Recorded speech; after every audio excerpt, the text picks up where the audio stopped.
What the researchers identified was they all have a stable core and a disruptive edge. And they call this being radically traditional. And I think this is actually a phrase that many schools would feel quite comfortable with, of the idea that we're traditional, but we're radically traditional. We're open to new ideas. We're open to innovation. Welcome to the Independent School Podcast. Thinking and acting strategically is the key to both securing the future of your school and helping to build a more equal and just world. My name's Juliette Corbett. I'm a consultant, speaker and facilitator specialising in helping independent schools. In this podcast, I translate tried and tested strategy and fundraising techniques into a language that works for schools. So if you're a senior leader in a private school and you want your daily work to feel less exhausting and more strategic, and if you want once more to feel the joy of making the world a better place through education, then you're in the right place. Welcome, and let's get started on this week's episode. Hello, and welcome to this episode where we're going to be thinking about having a disruptive edge and a stable core. Now, this is the second in a little mini-series of 4 episodes about rethinking strategy. And this is incorporating some of the shifts and changes in the way that academics have been thinking about strategy, the way that the for-profit sector has been thinking about strategy over the last 5 to 10 years, where I think actually we're missing a trick in independent schools. Ways in which I see independent schools developing strategies is very traditional in our approach. And I think that what I've been trying to do with the clients that I work with is to actually bring this a little bit more up to date. And these episodes are sharing some of the things that I'm doing when I work with schools on strategy. So last time we talked about the difference between planned strategy and emergent strategy. And we talked about it as being a spectrum, a continuum between 2 extremes. And we mentioned about how most of the time independent schools tend to be very planned in their approach to strategy. And I was encouraging you to think a little bit about where there might be areas of what you're doing as a school where you could allow strategy to emerge in a more spontaneous way from all over the school. So it's not such a top-down planned approach. Now, this time we're going to be thinking about where that might be. What do you want to keep stable? So it's safe, it's not changing, it's a sense of a solid sense of your core values, your core vision. And where can you afford to be a little bit more disruptive? Now, this word disruptive is often used in the world outside of schools in a really positive way. Obviously, within classrooms, we tend to think of this in a very negative way. Gosh, we don't want to be disruptive. But in a competitive strategy, a way of thinking about this, being disruptive is what some of the most successful organisations on the planet are doing. They are disrupting the status quo. They're being disruptive to their market by delivering something to their clients, their customers, in a way that's novel and new. So what I want you to think about is, maybe it's okay to be disruptive. Disruptive in this sense means thinking outside the box, being innovative, making sure that we are delivering for our pupils, for our communities, in a way that is really giving them the best value, really preparing them for a world of uncertainty, a world of change. But where can we afford to be disruptive, and where do we need to be stable? I just want to pause for a moment to say thank you to you. The Independent School Podcast has now passed its 2nd birthday, published more than 100 episodes, and has had over 6,000 listens. As the founder and host of this podcast, I've been really humbled by the number of people who have told me that it's really helped them. From school heads who've rushed up to me at conferences and told me how it's been a real guide for them through tricky times, through to experienced directors of development who have said it reassures them that they're on the right track. So thank you for listening and for all your kind comments along the way. If this podcast is helping you, then I invite you to join the 300 people who have asked to get my weekly emails. That way you'll hear about each episode as it's published, as well as the special offers that I only tell people about when they're on my mailing list. So to get my weekly emails, you can go to www.consultjuliette.co.uk/sign up. So the terminology that I'm using here, a disruptive edge and a stable core, comes from an article that was published in the Harvard Business Review in 2018. And I'll link to it from the episode notes. And I do encourage you actually to have a read. It's not a difficult read. It's not overly academic. It's worth your time. And it's called How Winning Organisations Last 100 Years. And in this research project, there were 7 participants that were selected of organisations that are really respected and that have thrived for more than 100 years. Now, in the school sector, we know of many examples of organisations, schools that have thrived for more than 100 years. It's interesting to note that when you think about the for-profit sector, that's actually quite a small niche number of organisations worldwide that have really thrived for over a century. So it's not surprising to know that from their 7 participants for this research included one school, which was Eton College in the UK. There were 6 other participants, including the Royal Academy of Music, NASA, and the New Zealand All Blacks. And it really talks about some of the exciting ways in which these organisations, although they're trying to achieve different ends, so there were some arts organisations, education, some science organisations, some sports organisations, they actually have commonalities in the way that they are thriving for over a century. And what the researchers identified was they all have a stable core and a disruptive edge. And they call this being radically traditional. And I think this is actually a phrase that many schools would feel quite comfortable with, of the idea that we're traditional, but we're radically traditional. We're open to new ideas. We're open to innovation. So what I want to share with you today is 3 of the ways in which these participants from this research study showed a stable core, and 3 of the ways that they showed a disruptive edge. And as we go through each of them, you can reflect on to what extent this is also what you're doing in your school, and whether you're going to be surviving and thriving for the next 100 years as a result. So first of all, that stable core. So the first place that they really have stability and a continuity over the generations almost is their purpose. So this stable purpose in these examples, it often focuses on how they're going to shape society and how they're going to engage young people. And this was not just from the educational examples within this study, it was also for those who were looking at sports, those who were looking at science. So all 7 of the participants demonstrated a really strategic 20 or 30 year view into the future. They wanted to understand how society is evolving.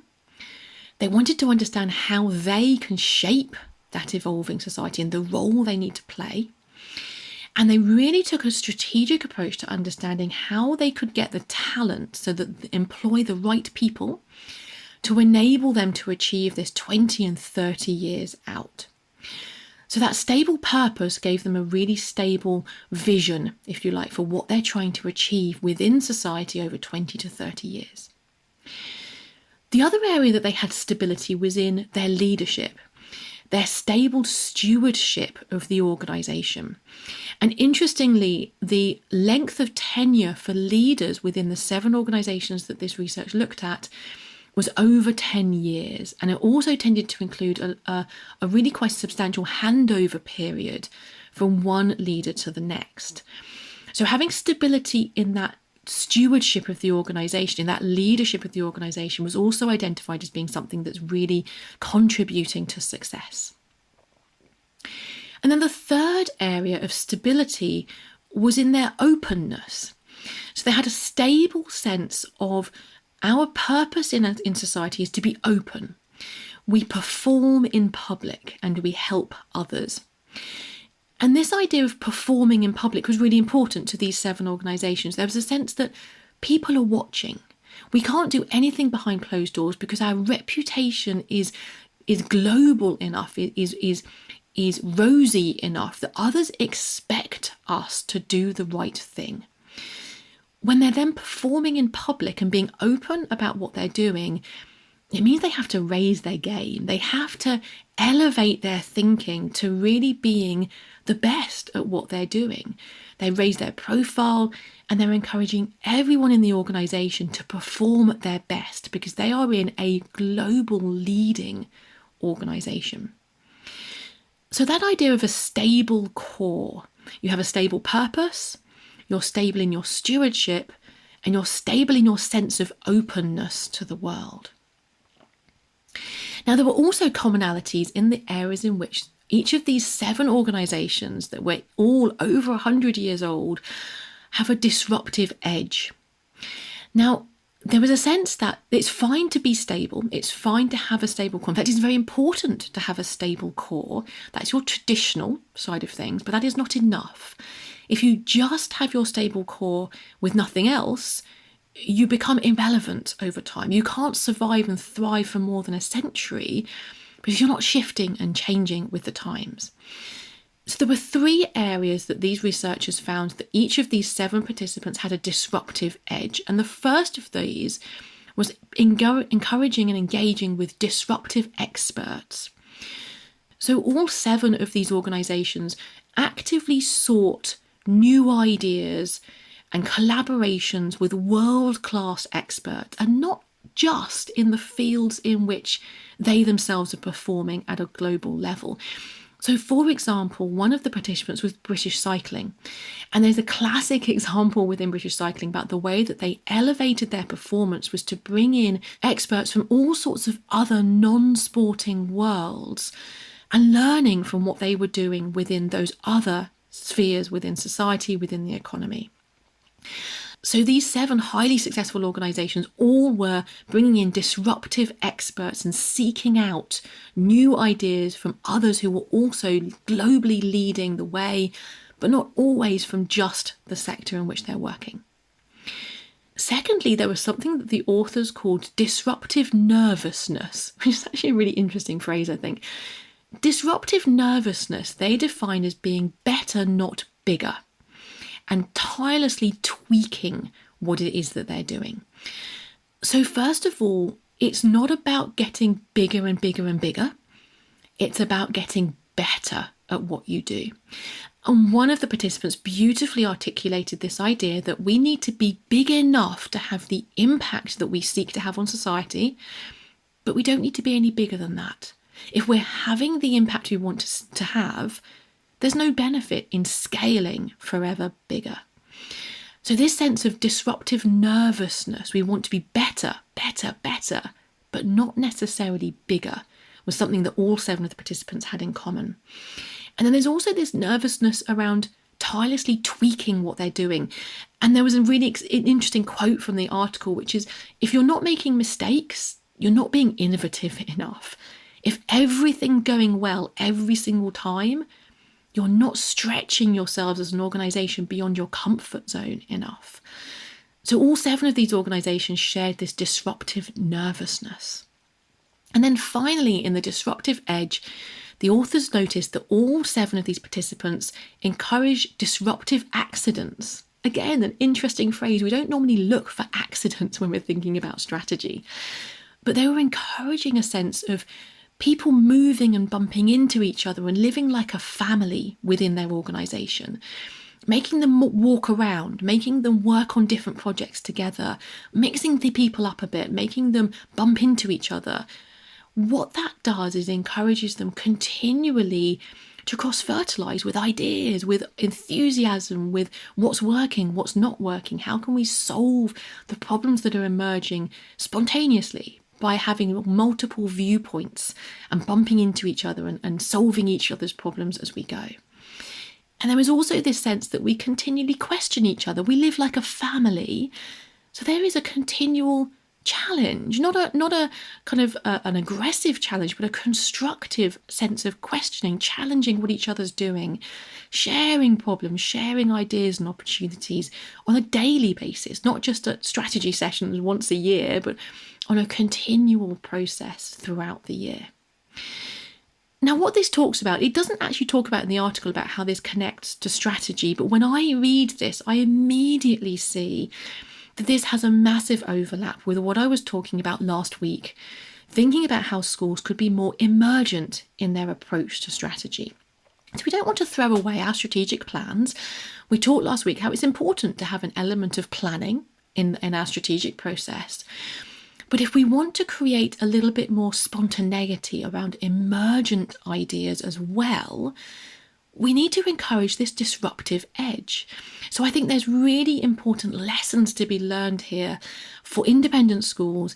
If you're wanting to have a new kind of take on your strategy, a new way of looking at your strategy, you can think about those 3 ways that you want a stable core and those 3 ways that you want a disruptive edge.